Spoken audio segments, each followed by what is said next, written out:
Hello, I'm Dr. Jigare Panchal, an occupational therapist. So, in this video, we'll be talking about infections and tumor of musculoskeletal system.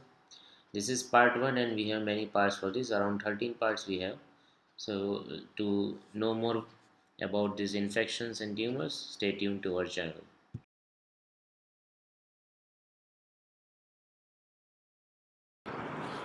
So, here, if you see, there is uh,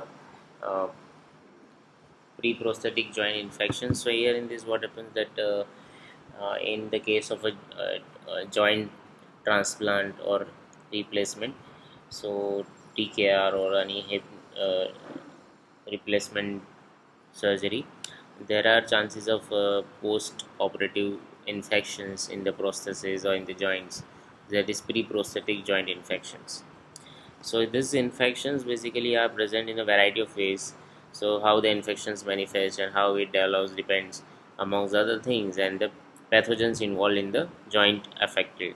Maybe the soft tissue cover, the mechanics, the load, the patient's concomitant medical conditions, pathogenesis of the infections, and these are certain considerable terms which are supposed to be taken care and to be understood. So today we will be talking about this kind of infections, because in the previous lectures I have talked about arthroplasty and everything related to that. And also in one class I have talked about infections of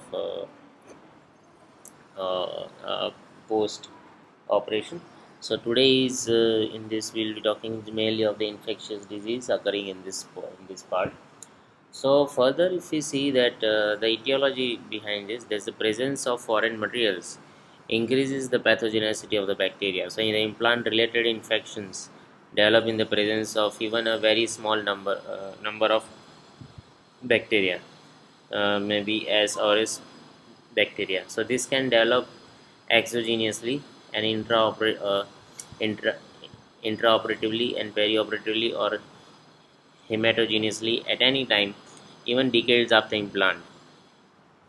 So the most common pathogens, as I like to share here, is are coagulase negative staphylococci, about 30 to 43%, as auris 12 to 23%, mixed flora 10 to 11%, streptococci 9 to 10%, gram negative rods 3 to 6%, enterococci 3 to 7%, and anaerobes 2 to 4%.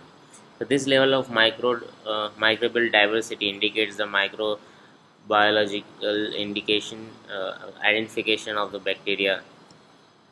Using resistance testing may be essential at certain point. So if you see, there is a certain localization of this kind of bacteria. So the bacteria added to the implant, where they form a biofilm and trigger infections in the pre-prosthetic tissue. As we see that the infection is also found directly in the tissue adjacent to the implant. Samples of bacteriology and histology must therefore be collected from the pre-prosthetic area as well. So this is more of a criteria. I'm giving you the idea of how the things occurring in this form. In the next slide, I'll be showing the photographs of how the infections look like in this form. So, say due to epiphyseal or metaphyseal fixation of post-prosthetic joints, the blood supply to the bone generally remains good. So the sequestration only occurs in the exceptional cases. So when performing debridement, full retention of the bones is thus generally justified. And the bone necrosis is an unusual occurrence. So it is associated, for example, with the pre-prosthetic fractures of the shaft or fixations of prosthetic joints in allografts.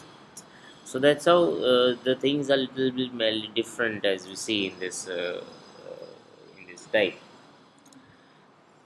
Further, the incidence actually.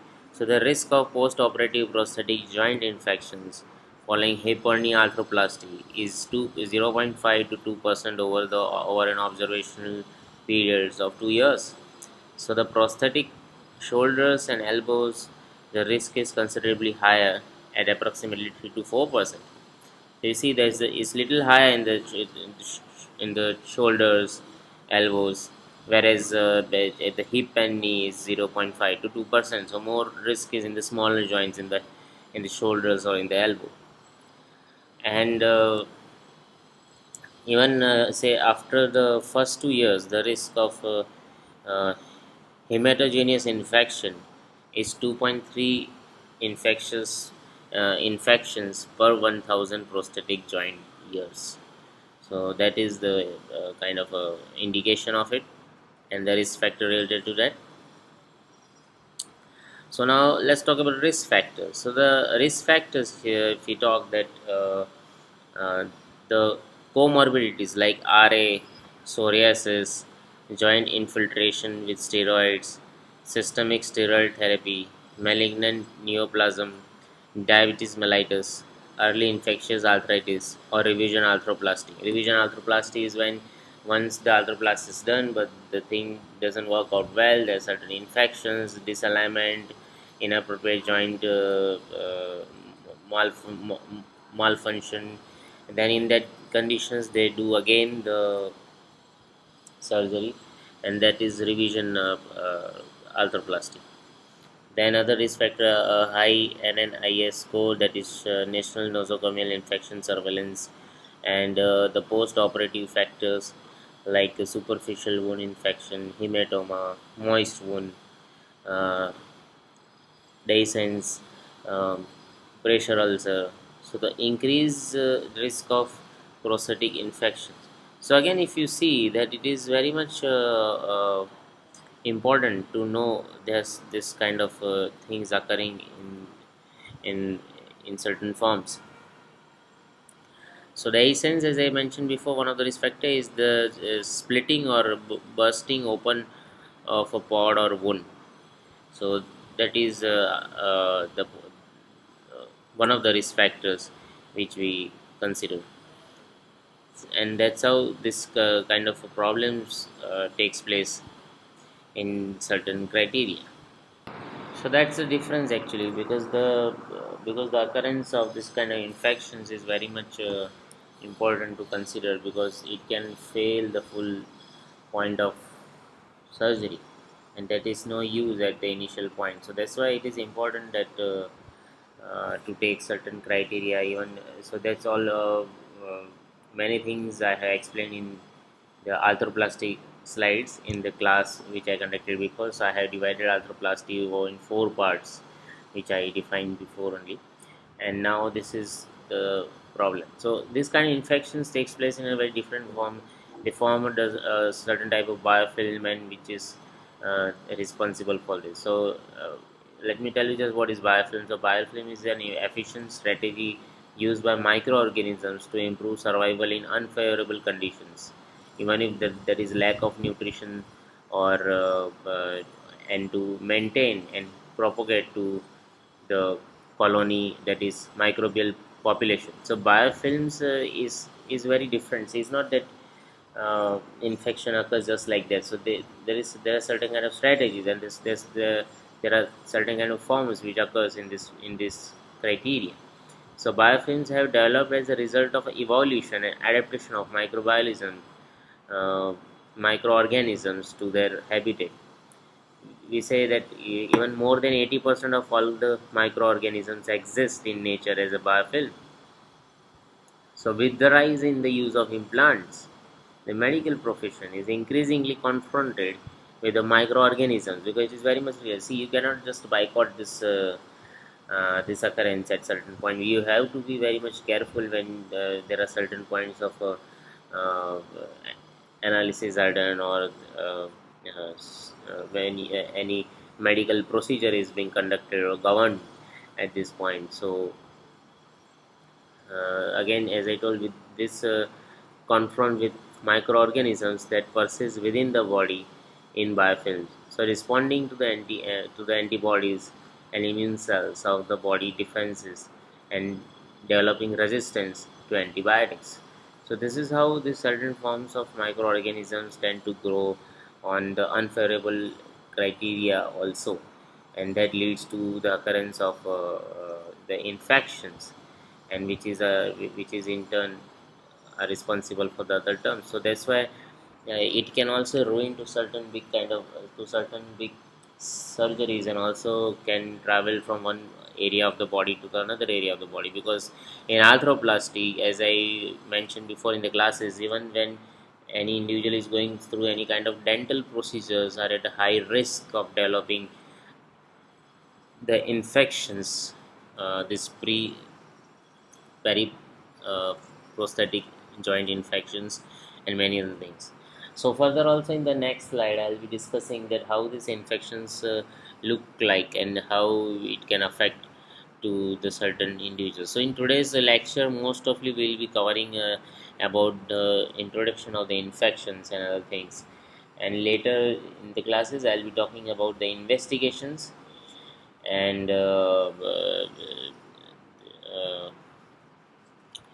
there are certain surgical and treatment protocols conducted to wane off this infectious issue and post operative conditions. So, so this was the first intro about the infections and how it takes place, and little description of it. And further, I'll talk about certain classifications of it, how it is occurring.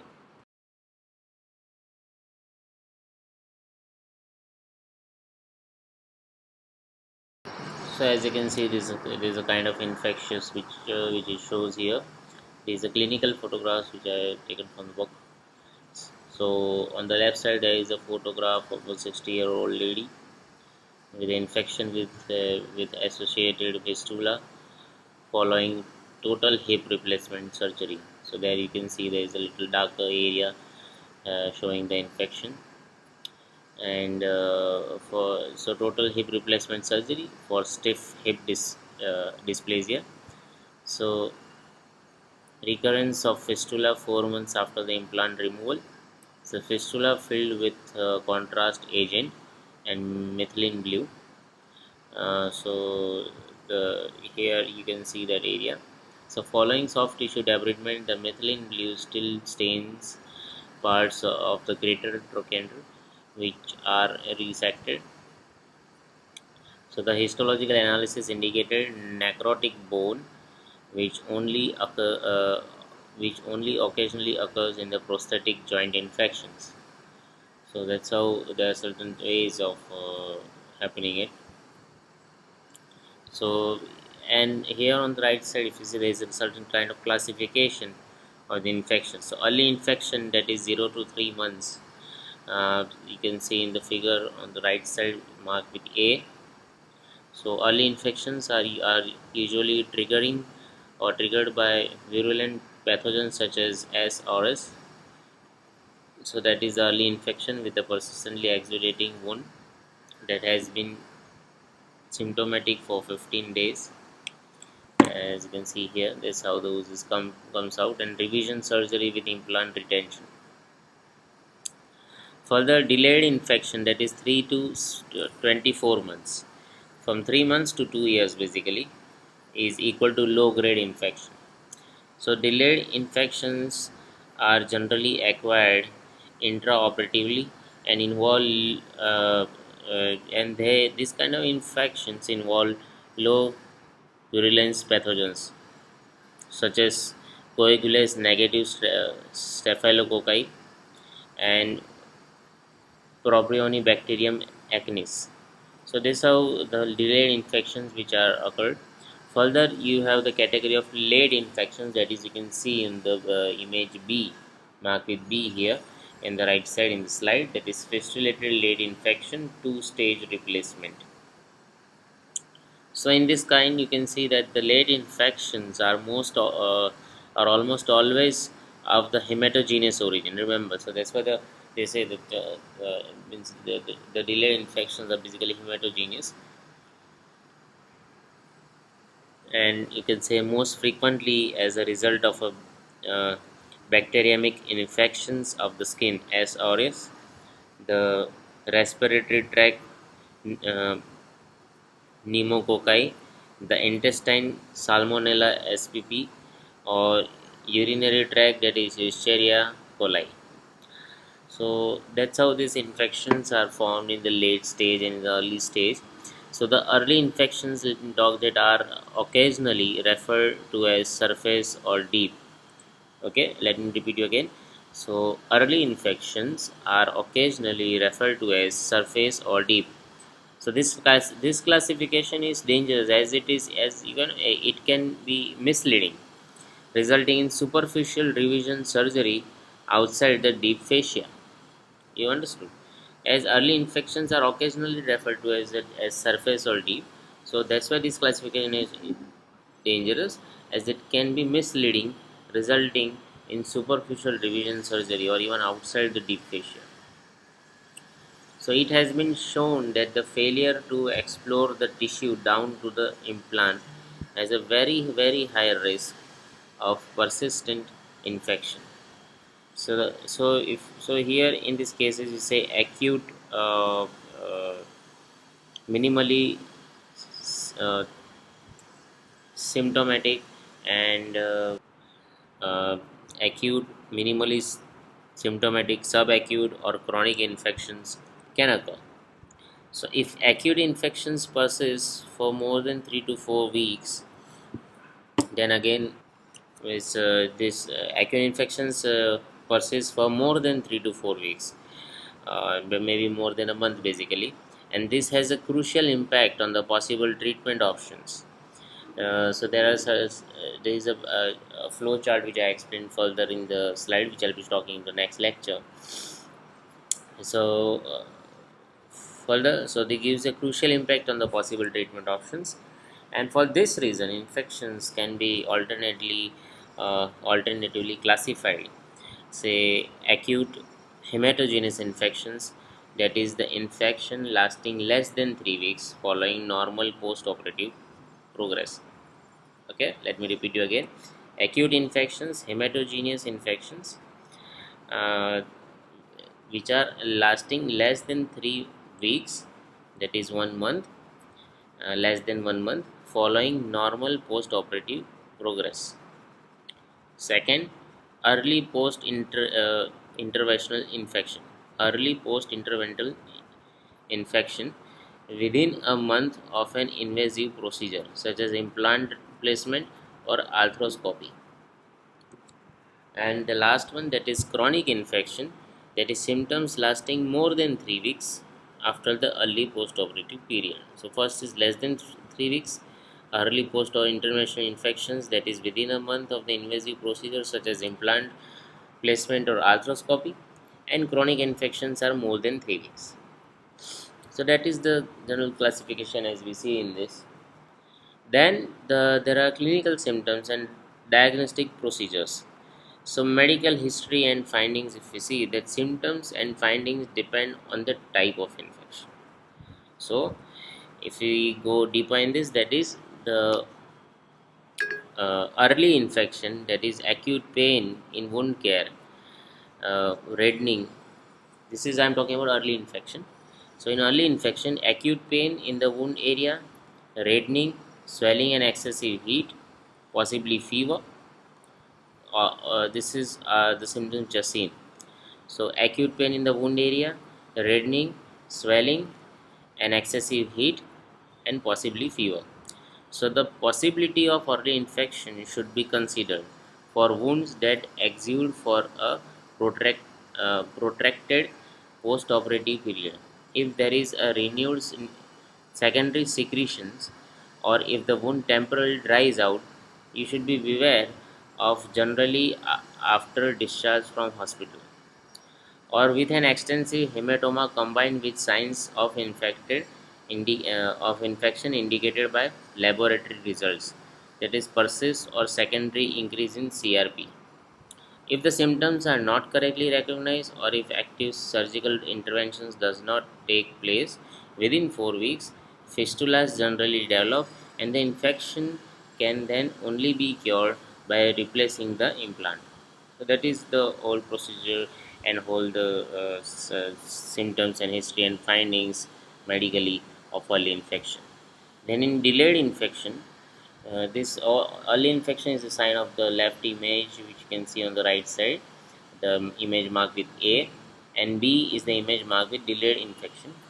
So delayed infections, in these delayed infections, fistulas, deep latent abscesses, but also non-specific symptoms such as persistent post-operative pain following an initial period without any discomfort, occasionally subfebrile temperatures. Further, if we go deeper, that is the late infections. So, in the late infections, the symptoms of hematogenous infection are similar to those of the early infection. So, in addition, symptoms and findings consistent with primary infection may also be present. So, cough and fever with pneumonia or arrhythmia with a skin infection. Responding quickly when acute symptoms commence generally allows the prosthetic joint to be retained. And the greatest risk with regard to hematogenous periprosthetic infection is septicemia associated with Staphylococcus aureus. So that's how you see there are certain forms of infection occurring into the individuals with the uh, periprosthetic joint infection after the joint replacement surgery or any other kind of that issue. So this is to be taken care in this form and to be understood deeply about the about the categorization of the infection. So for today's class I'll be talk this was the initial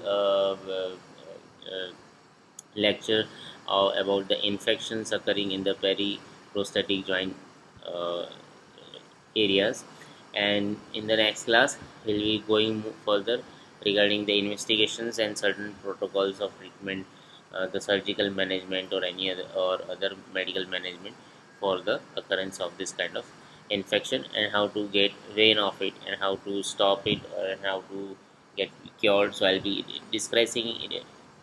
describing in brief about this. So, as an occupational therapist, initially when we are coming across to these individuals, the we should be able to make the individual independent at least in ADL of self care activities, because if that is appropriate at this point of time, it can reduce the chances of occurrence of further infections, and also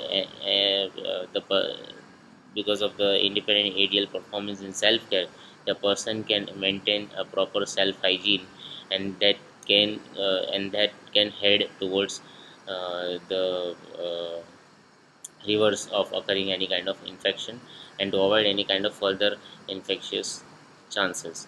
So that's why also we in this form we should be taking care on his basic ADL and personal ADL skills, and certain household modifications and assistive devices can also be prescribed at this point of time to improve the functional ability of the individual.